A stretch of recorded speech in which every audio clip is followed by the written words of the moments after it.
Welcome back. I'm Matt Presti, host of the Tech Podcast. This is another Tech Talk for all you listeners out there, and we are live, actually, recording here in the science room of the Walter Russell and Leo Russell Museum in beautiful downtown historic Waynesboro, Virginia. And to my right is Mr. Rob Kainz, who hails from North Carolina, and to my left, Mr. Scot Vanderpool from Baltimore, Maryland. And these guys are two guys I consider to be like brothers to me.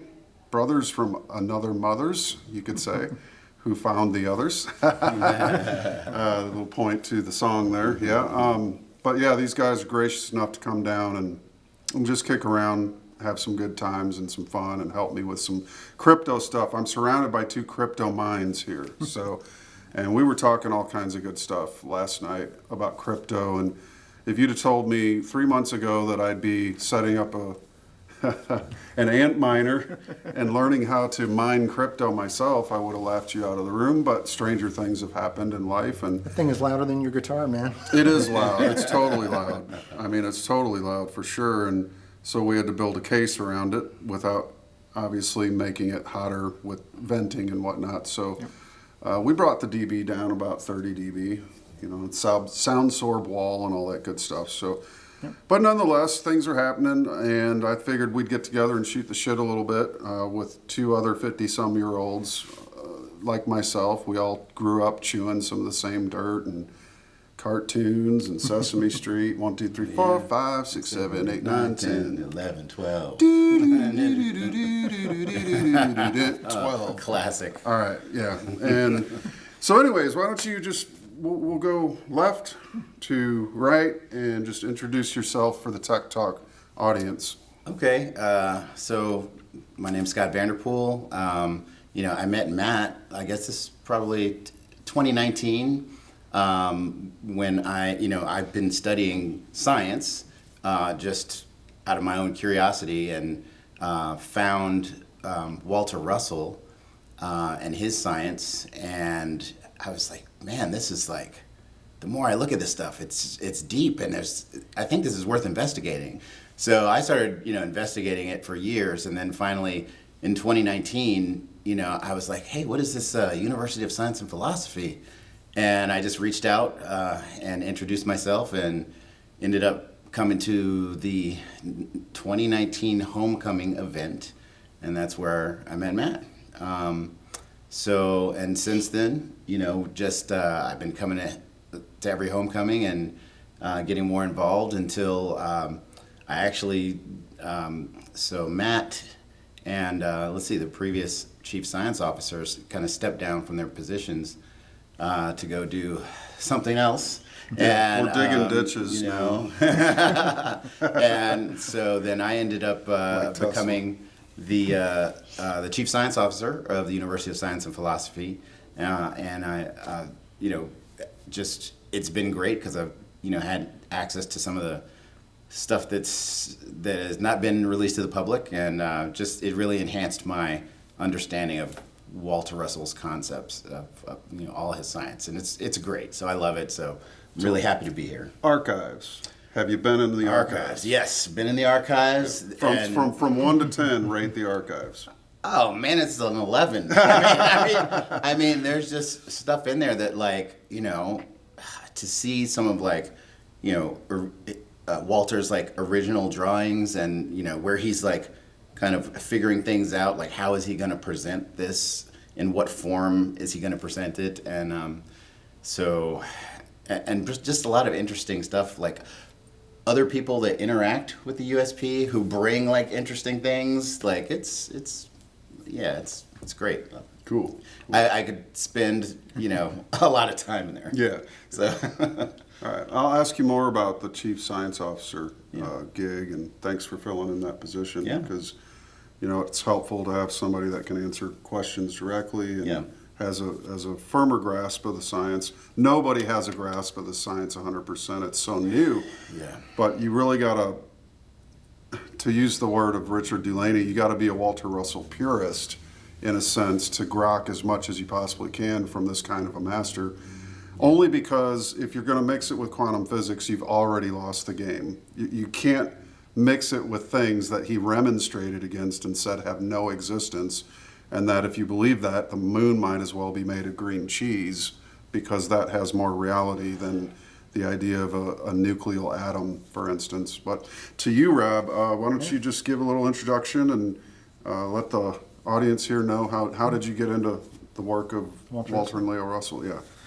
I've been a pretty busy guy in general with my company, so going back to 2023, things, I created a crypto wallet called Walla Wallet, and WallaWallet.com, by Yeah. the way. Yeah. I spent a long time on that, 4 years, and I kind of had a break from that about a year and a half ago, and I finally decided, you know what, I'm going to get a Crow 777 radio podcast subscription. Yeah. I've been wanting Cheers to Crow. I've been wanting to listen to him regularly for a while, and full episodes and everything. So I finally had the time, and I started listening. I started learning all kinds of stuff about the Hermetic principles from the episode he did on the Kabbalion, and listened to a lot of different podcasts. And finally, I came across Matt's podcast.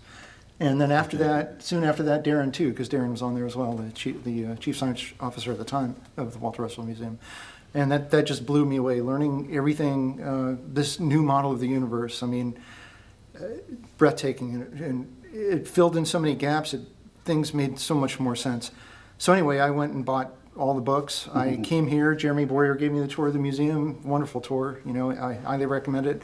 Recommend anybody come down here and schedule a tour with Jeremy and to see all this wonderful work. But yeah, I've been reading, catching up. I've got a lot of catching up to do these guys, but it's just been a life-changing thing, honestly. How would you say, like, when you look at nature and knowing what you've learned about Russell's work and mindset, how do those two things interrelate for you? How do they interrelate for me? Like Russell's view and how he explains things in his science, and then you look at nature. Tell us of what you see as far as correlation. Well, I mean, he talks about like one example would be like the spirals that you see everywhere in nature, right? And the trees growing up and the way they grow up, and then the lightning and how it comes down. I mean, it's just things like tornadoes where you have the cones above and below the ground. It's everywhere in nature, everywhere that you look, and I don't get out in nature very much because I'm in a cubicle, well, my office most of the time. But it's really amazing. Yeah.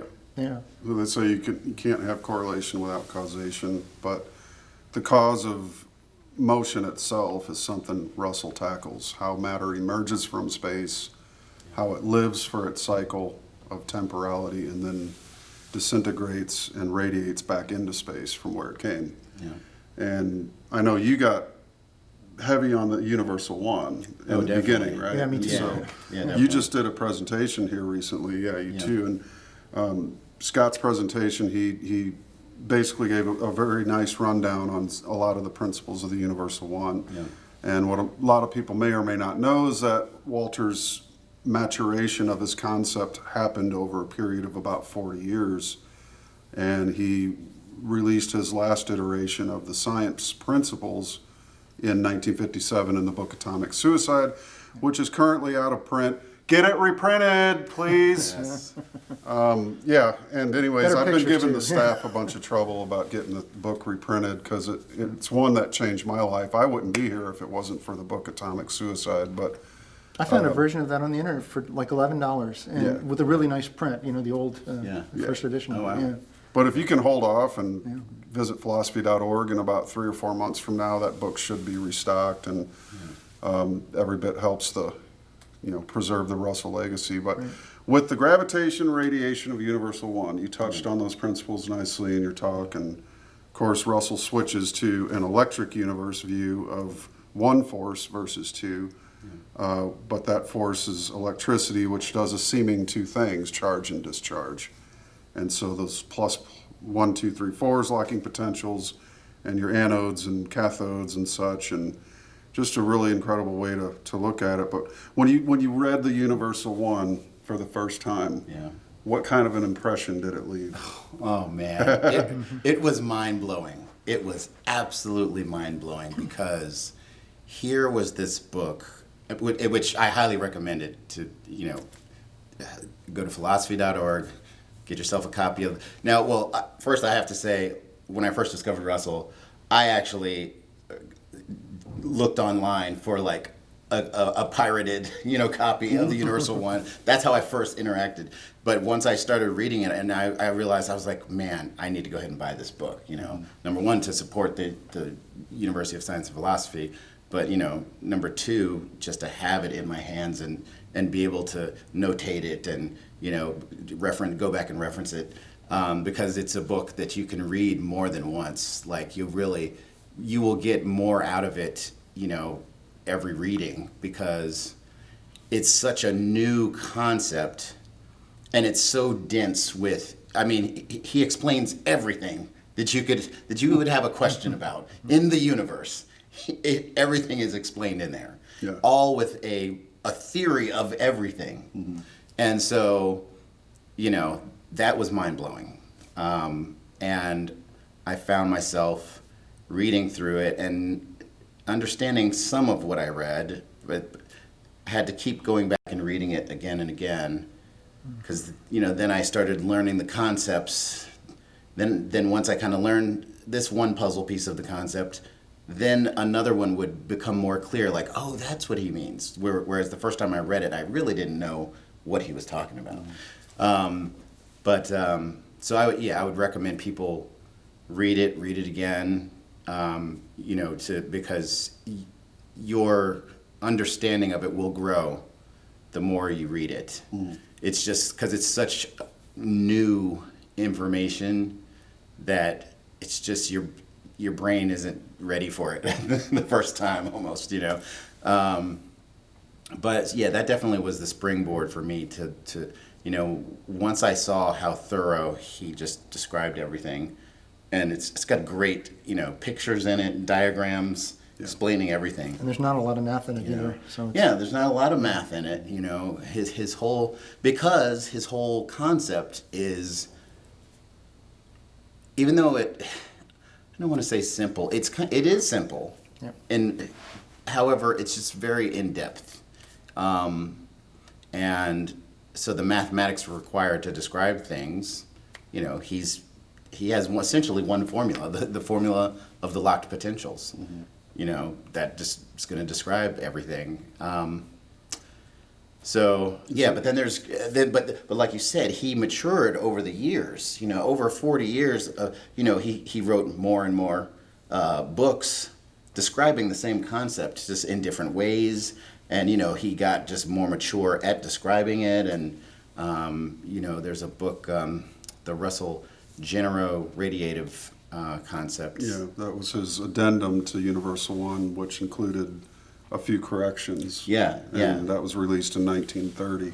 3.5 years after the Universal One. Yeah, that book is great. And also, like you said, like the Atomic Suicide is amazing. So the order was the Universal One, the Russell Genero-radiative concept, which is out of print, and there's less than 1,000 copies in the world, approximately. And we have about 26 of those copies left here on site. And then The Secret of Light would be the next one in 1946, followed by A New Concept of the Universe in 1953, and finally, which was actually meant to be the 13th unit of the home study course, A New Concept, but they decided to keep it separate. And then The Atomic Suicide in 1957, which represents the maturation and culmination of his concepts over 40 years. When did the home study course come out? Home study course was 1950, the first edition. And the reason they had to do that is because they applied for the name University of Science and Philosophy, but Virginia state law. If my memory serves correctly, they had to meet certain requirements, have a student base of 5,000, and then have their own curriculum. Right. So they developed the curriculum, basically 12 units over 1 year, 48 lessons, 1 lesson per week, and that would give the students a view into the mind of a truly cosmic man, cosmic genius, and his wife. And he felt bad about not giving her credit on the first and second edition, so they made sure when they did the third edition, which had more corrections and a little bit even more maturation of the scientific concepts, for instance, taking negative electricity and doing away with it completely and making it 2 positive efforts, so that male and female are 2 positive efforts required for life to spring off of that union of opposites. So just a little bit more alchemical, if you will, and true to Hermetic principles, you could say. Yep. But yeah, there's so many interesting things to come out of this, and with Universal One, what was your first experience after delving into that book? After delving into that book, well, What'd you grok that you really just blew your mind? What blew- Besides what- the preface, guys. Oh my God, the preface. Right, Just the right. first 2 pages when he basically tells you what God is, and it's just radically different than anything you've heard before. Yeah.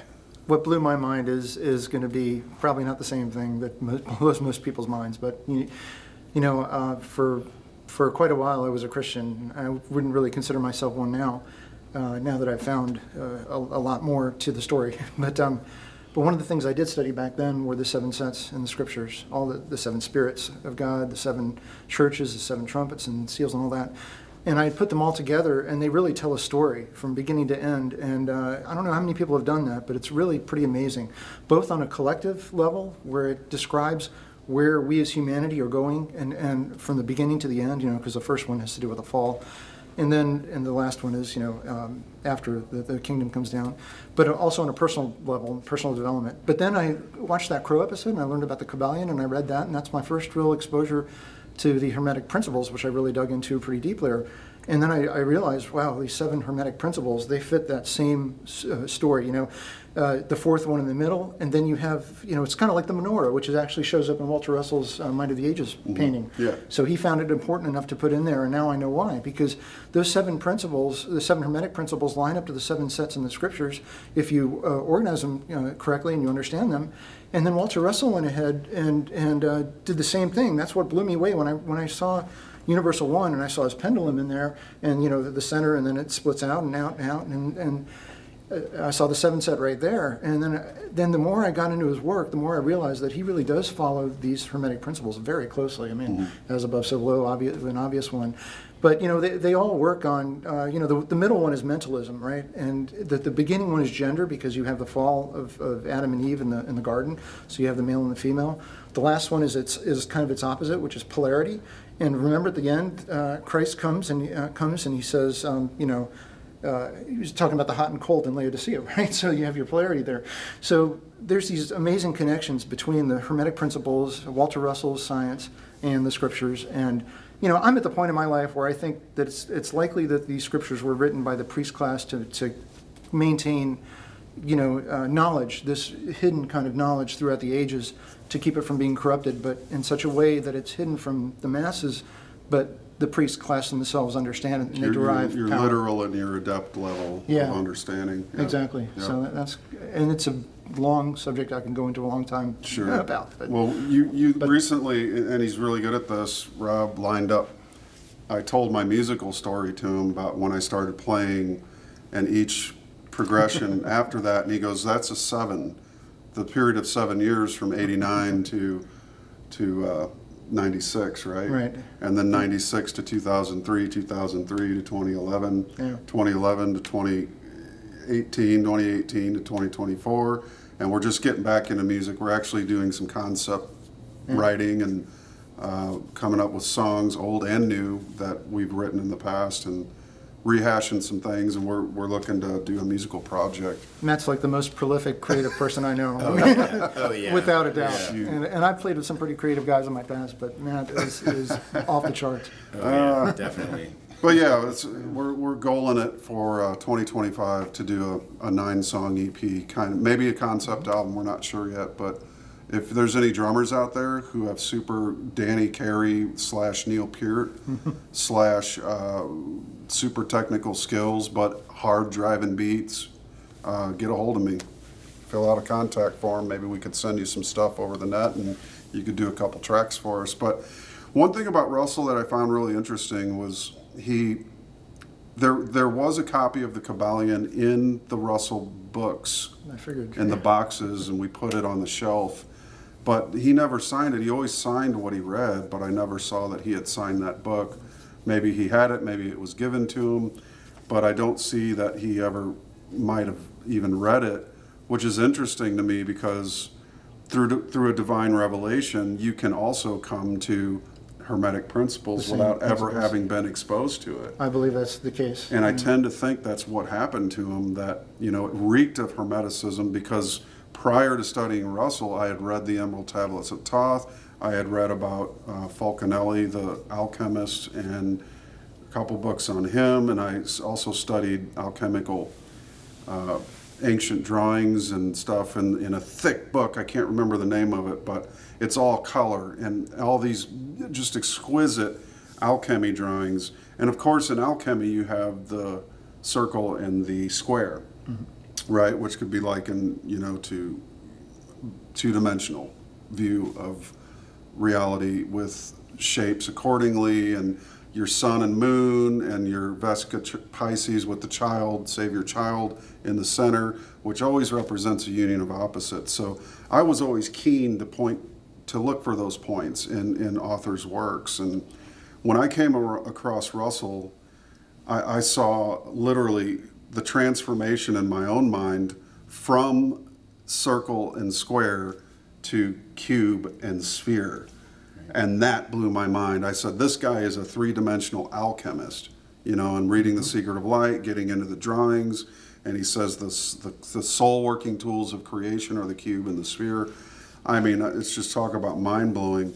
But that was a huge, just lightning bolt for me because it transcended a mundane study of an understanding of two-dimensional Hermeticism into a rich, livid, living, and applicable three-dimensional Hermeticism, which just melted me.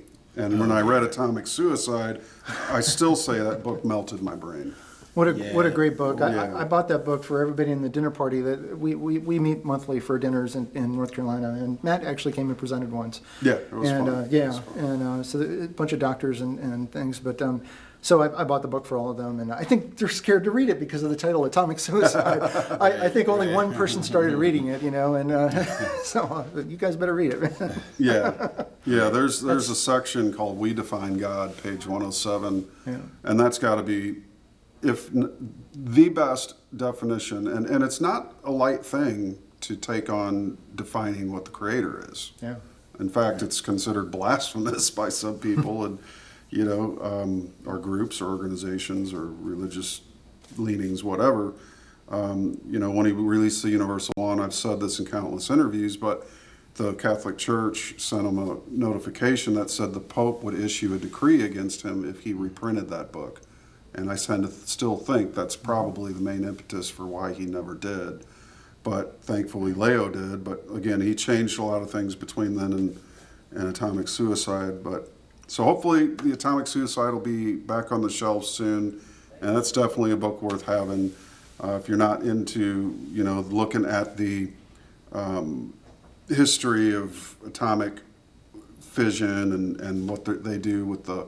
they have to point out all these cases in part one about how radioactivity is dangerous as a world fuel. It belongs underground. And they liken digging up dead metals, which are on the death half of the spectrum, like to digging up a corpse and putting it on your kitchen table while you're trying to have dinner. Right.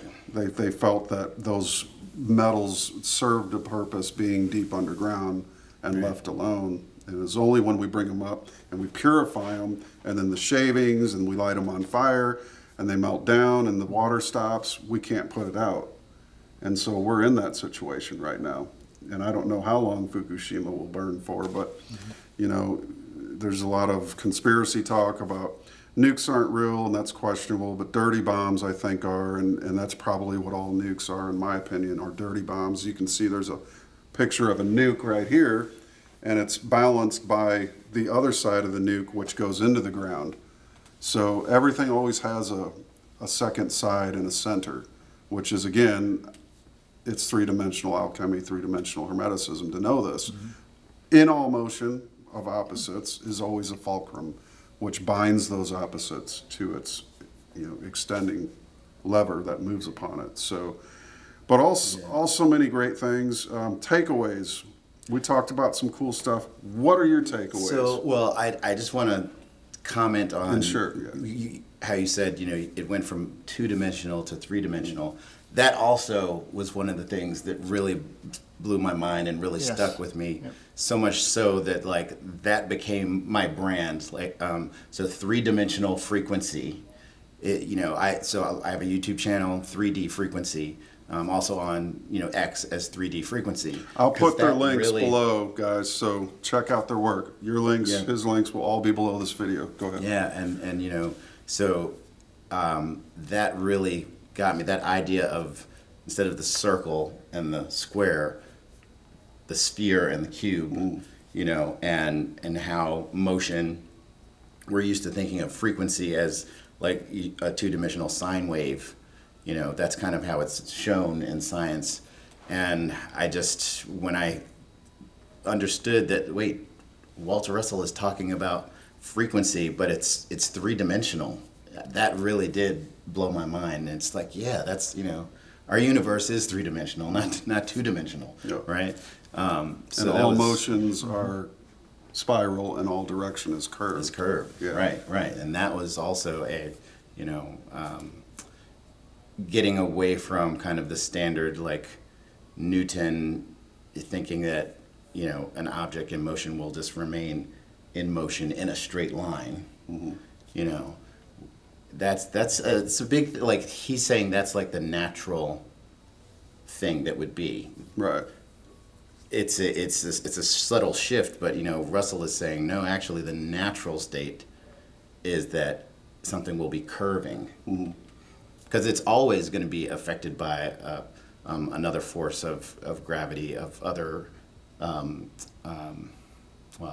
Interfering wave fields. other wave fields, the force of gravitation is working on everything. So, and everything kind of affects each other as well. It's all interconnected. So You'd be surprised to know that the shortest distance between two lines is a curve.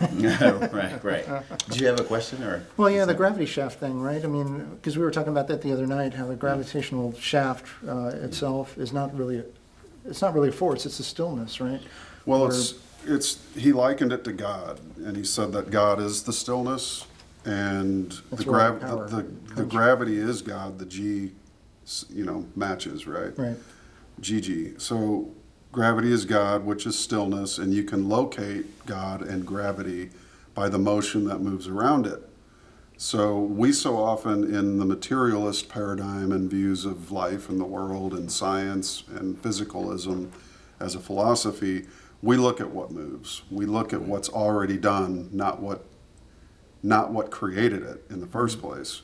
Right. So they tend to deny that God is a causal attribute, where idealism and idealists tend to put, again, mentalism as the cause of motion in the physical universe, that it is a mental one indeed. So when you have basically a division of an equilibrium, which is called the still magnetic light, or the white still magnetic light, which is akin to a movie screen, it's that which reflects all the colors of the spectrum. And as Goethe proved in his color wheel, when you spin the color wheel, it turns white. So all 7 colors moving become the white light. And all divisions in that white light are what create polarity and polarization, or male and female gender, for instance, which then seek to unite again to offspring, or create an offspring to spring off of that union of opposites into another pair of opposites Yeah, somewhere. so I see it as mentalism's in the beginning, and then you have rhythm and vibration, and then it splits off again into cause and effect, and then as above, so below. They're mates, and then gender and polarity. It's so wild.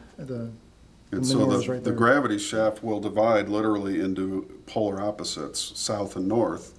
And the motion begins to spin around that. The twin opposing vortices, as we can show you in the science room here, move in the same direction toward each other. What cannot integrate is ejected at 90 degrees, which forms the spherical nature, or the cubical nature too, because spheres are cubes compressed, and cubes are spheres expanded. So, and that's really the core of the science, is those are the sole working tools of creation. And it's a wonderful model. So it, God really is the stillness upon which motion spins around. And for example, if you open and close your door, you got to look at what isn't moving, the door jamb. So get to start noticing the things that aren't moving, where you find motion, and then you'll be able to see the creator. Yeah, like the Work on it, grasshoppers. Work on it, because the more you notice what's not moving, the closer to God you're going to get, including within yourself. There's a still center within yourself, and I can move on that still center.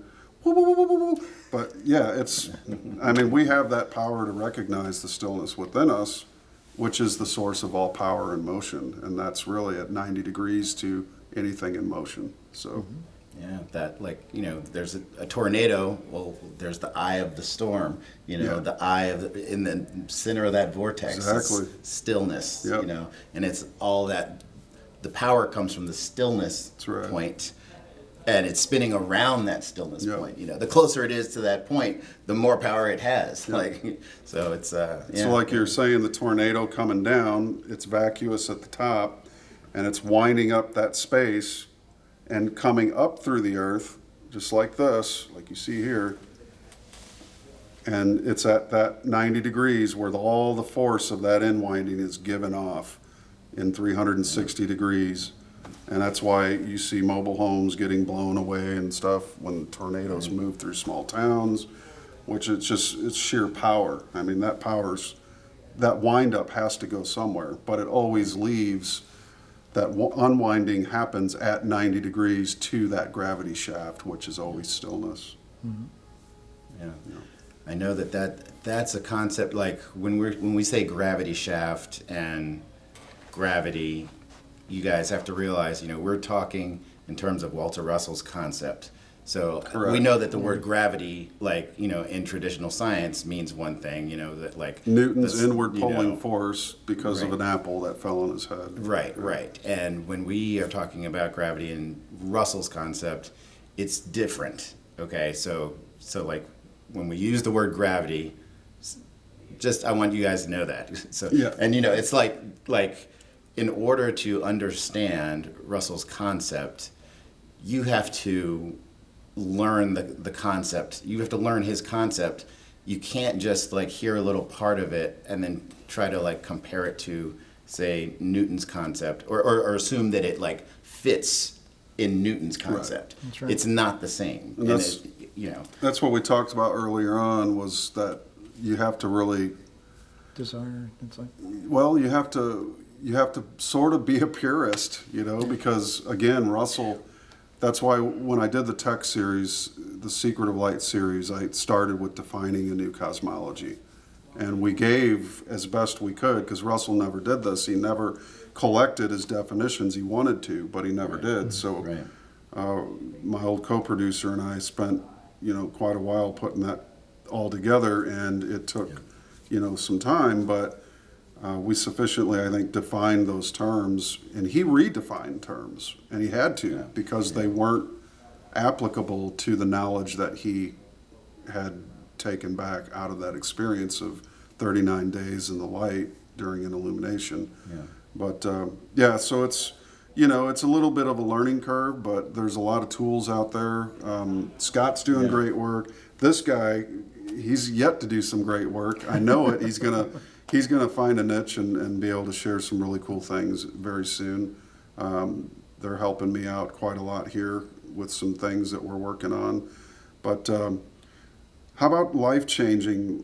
How how is the discovery of this work helped change your life, and what is the biggest change that you think you've put into effect in your life because of encountering this work and this study? So yeah, for me, I mean, several things, but like, so on a philosophical side, after reading Walter's philosophy and his science, he describes, like in his science and his physics, it describes like how life is created, like how matter is how matter is formed into the things that we see. Emerges. And like emerges from, right, the still, space. Right. It's like, if we look out into the universe, what do we see? It's mostly like space, but then a few little points of like matter that has come together. And his concept that matter that came together, it came from that still space of equilibrium before it got polarized. And but so his philosophy of like matter coming into existence and having a cycle, like a life cycle, born from birth to maturity and then back to death and then to be repeated, that goes with all matter, so including us, our human bodies. And so he kind of, I got the concept from him that like, I am not this physical body that you see, and also because I'm not this physical body, I can't die. Like, so it's like, wait, what? Like, so the physical body has a cycle, yes, from birth to maturity to death. So my physical body can die, but it's only going to, but I'm going to keep going until like my physical body will have a little bit of a rest, and then it will be born again to repeat that cycle again to birth, maturity, and then back to death. And so like that concept of like, wow, I am not my physical body, and therefore I can't die, but I kind of manifest into physical bodies and then rest for a while, then manifest again. That really affected me. That was like, whoa. And it made it so I wasn't as scared of death. I didn't see death as like the end. And so like, that helped me, like when so my mother passed away. My dad had passed away prior to me finding Walter Russell, but my mom was alive while I was studying Walter Russell. And so when she got sick and it was looking like, she's not long for this world, I just didn't feel the pain and suffering and fear of losing her the way that I did with my father before that. Mm-hmm. So that philosophy really changed it. And I was kind of like happy. I could be happy that like, oh, my mom, she had a nice life, and I'm going to miss her physical body being here. Yeah. But like this philosophy just changed my outlook on that. Yeah. So it's not to say that the Russells said, you shouldn't feel what you need to feel. Right. Because they said bodies miss bodies, right? Right. So but what it was really, I think too, I agree totally, the book Why You Cannot Die, where Leo opens it with, take thou man's death away from him and give him knowledge of his eternal life in the light of me, which is the creative mind, which when I say, again, to clarify, what does a purist of Walter Russell mean? It basically means, you can't really mix the physicalist, materialist physics and laws of physics with such a sacred science, because it's doing it a disservice. You won't grok the finer points of it if you're trying to marry this science with quantum physics. It's just not going to happen.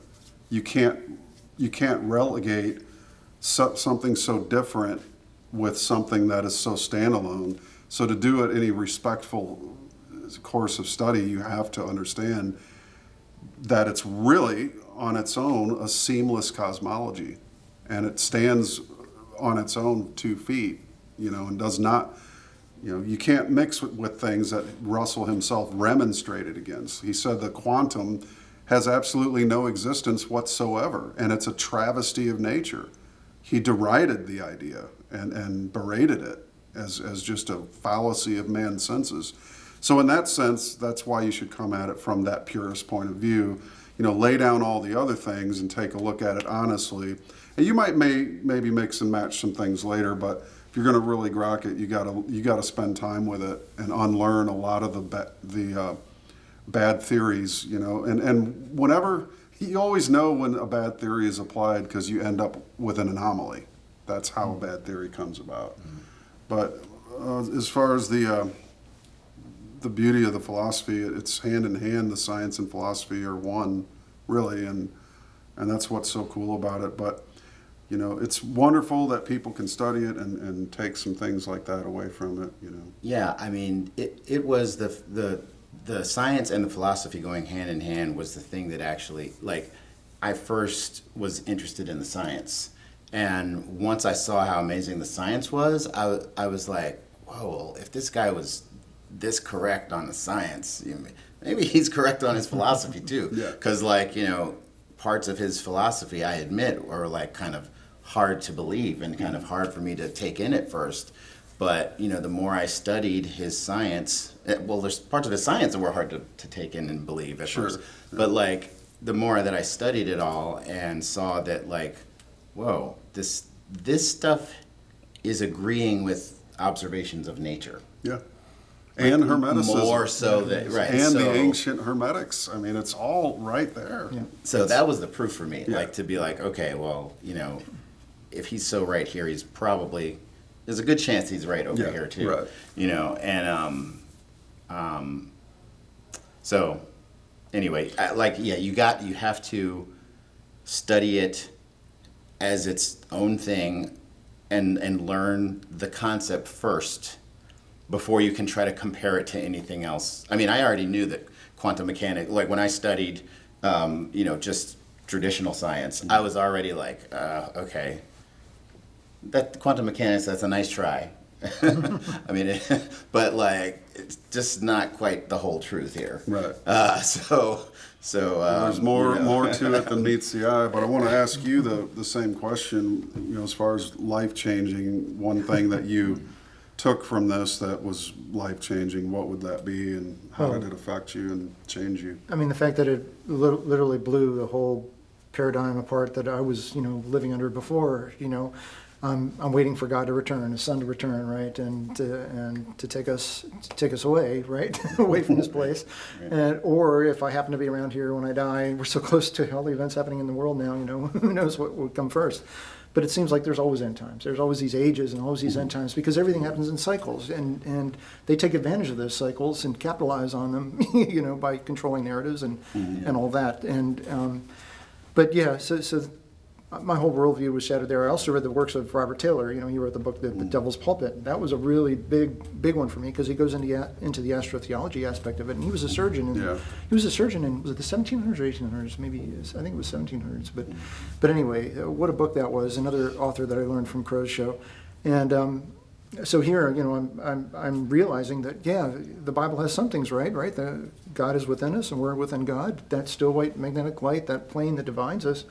From where all idea comes from. And, I did have a near-death experience as a child when I was 8 years old, and I told Matt that, and I had, I'd collapsed when I had a 106-degree fever, and I found my mom. They were having a big party because my dad owned a newspaper, and he had all these guys over, about 60 or 80 people, and I finally found her, and frantically, I tugged at her dress. That's the last thing I remember. I collapsed. The next thing I remember is literally floating above my body in the ambulance and then floating above the ambulance to see where it was going. And that was, I'll never forget that. But there was no pain whatsoever. There was no suffering. And there was almost a familiarity of having done that before, which I can't really explain. But it was bizarre. And next thing I knew after that, I ended up waking in the hospital and they took out my adenoids. But yeah, so that I didn't really have such a fear of death because I've been through that, and I've known others who've had near-death experiences as well, who have described something very similar. But having an understanding of where we're going and the cycles, and that we really are eternal, you can't kill us because we are not our bodies. We can experience things outside of our bodies, and we have friends who've had out-of-body experiences as well that we've heard the stories. So that was a big thing for me because I did have that experience, but Christianity, didn't really explain that but now I know that we are going to repeat these cycles. We're getting new bodies. Now, how that's going to be as far as will I recognize you and your new body and who you'll be, or all that, or there's some people, the new old order guys will come back as cockroaches. I don't know. You guys don't remember, but we've done this before. Maybe so. Right. Yeah, we're just right. So you're tapping in the Akashic record, and you can see this. Yeah. We actually fought in a war together, all three of us. Wow. And we kicked ass and won. And now we're going to write a metal song about it. It resulted in the U.S. Constitution and the Declaration of Independence. No, I'm just kidding. But yeah, the beauty of this cosmology is a seamless one, and the philosophy that goes with it, and really to the credit of a Russell, and to like a Carl Jung. You could read Carl Jung, but you'd be doing a disservice to compare him to necessarily. A modern psychologist, for instance, or modern psychological understandings and underpinnings, which really don't do justice to a man of that caliber. You have to have the respect that it takes, and you have to also really be like a true academician, which would what is the word I'm looking for? You would have to literally vocationally learn these things, because they're not mainstream subjects for sure, and they are heavily criticized by the mainstream. Neil deGrasse Tyson just criticized Walter Russell as having no experimental evidence, even though we just posted the video, which is gaining good traction for an actual experiment that does confirm and reproduce Russell several times. Mm-hmm. Give us your opinion on that experiment, because you filmed it too. Yeah, that's and right. you filmed it too. So we actually all three filmed the same experiment with the same results. Right. So yeah, that's right. That's give right. us a little bit on that. Repeatable. Neil, it's repeatable. Neil, Neil was. I saw that video, and that was one of the things he said. Hey, science, it needs to be repeatable. Like that's what science is, right? Repeatable. Yeah, and so and that's true. So I do think I just want to thank Terrence Howard, first of all, for going on the Joe Rogan podcast. Yeah, Terrence, because good that job. Really did kind You of opened sparked, a lot of minds. Good for you. It's been a huge just it's gotten it out there. It's promoted it. And all publicity is good publicity in the end, right? Right, yeah. And so, because I know for a fact, I've had way more people contacting me now and asking me questions about this, since that, Terrence Howard video. And there's so that Neil, black pillar view too, that Joe Rogan is a black magician who did a dark media ritual. Well, I know nothing about that. What? Yeah, well, if you watch the black pill community, it's Okay. Everything's evil. Everything that ever happens in the universe is all controlled, and it's all evil, and it's all conspiracy. And, Right. But you got to take a little bit of grain of salt here, because you're going to miss so much if you're looking at the finger and not where Bruce Lee's pointing at people. So Right. Go ahead. Yeah. Nice. Right. So so Neil responded to Terrence, and seeing that video, I actually think he was right in terms of saying that like Russell's work, it's just there hasn't been, a big, very many people doing these experiments.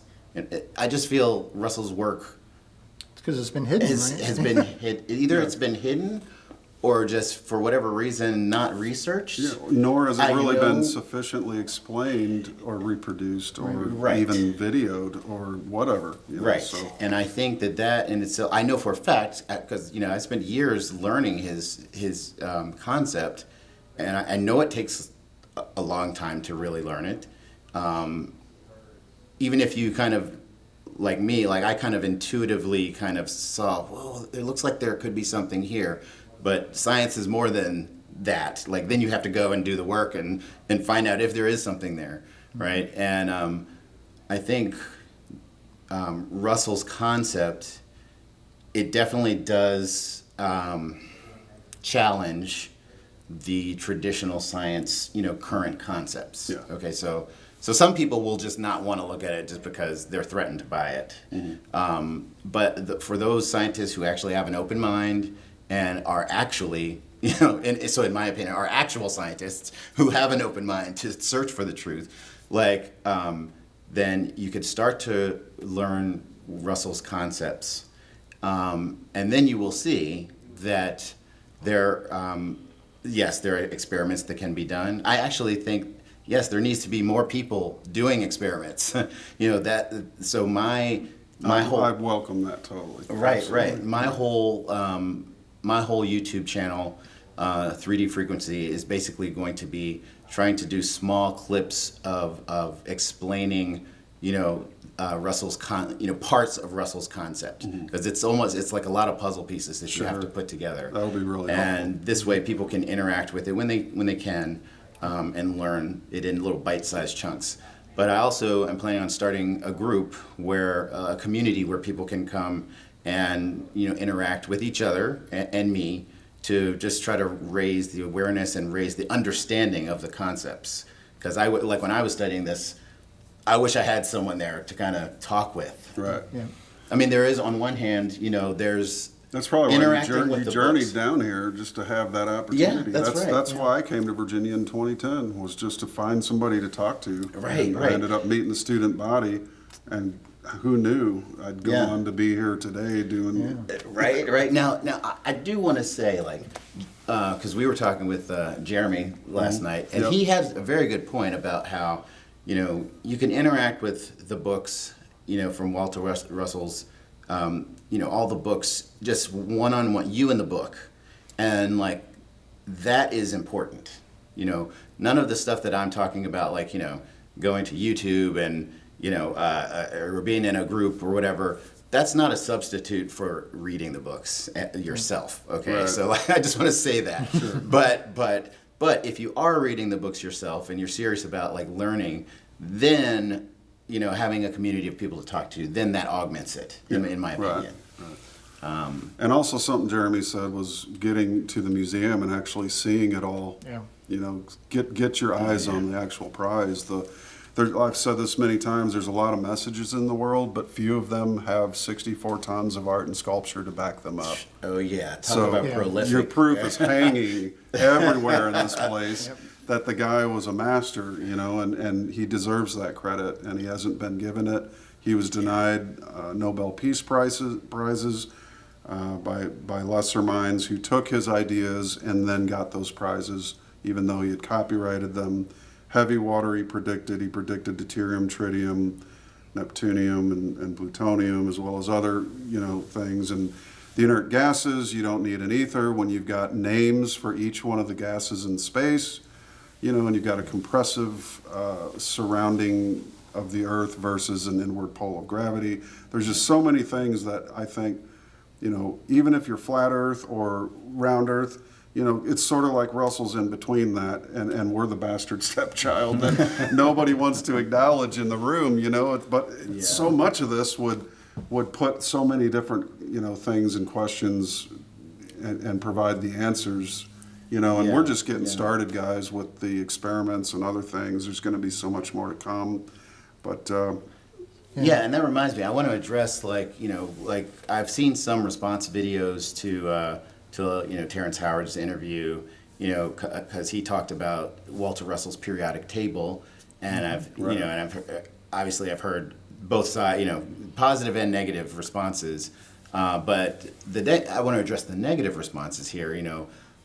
I've heard things like people say like, oh well, this doesn't, this arrangement of the elements, in a wave or a spiral shape, what does that do? It doesn't do anything, it's not helpful in any way compared to the regular periodic table. So what's the point of it? Well, that is coming from someone who doesn't know the Walter Russell concept. Right. And so, and if they were to learn the Walter Russell concept, then they would see that the arrangement of the elements, it's there for a reason, and that it actually is helpful. And I would argue it might even be more helpful than the traditional periodic table that we all know, the Mendeleev, chart that we all know about. And Russell was able to use his knowledge of the elements to help companies do things, that they Union couldn't do. Carbide, right? Westinghouse Laboratories. He transmuted hydrogen 17 times to their disbelief and finally got tired and threw his arms up and said, that's it, I'm not doing it anymore. Repeatable. Yeah. You mean he repeated it once They and then made him twice, change and his, then three his times? containment. Right. 2 or 3 times, right? Right. From quartz to lead to something else or whatever, and or Just graphene repeated or it whatever it again. was, and he had to do it again and again and again, and they just couldn't believe it. They're like, well, this can't be.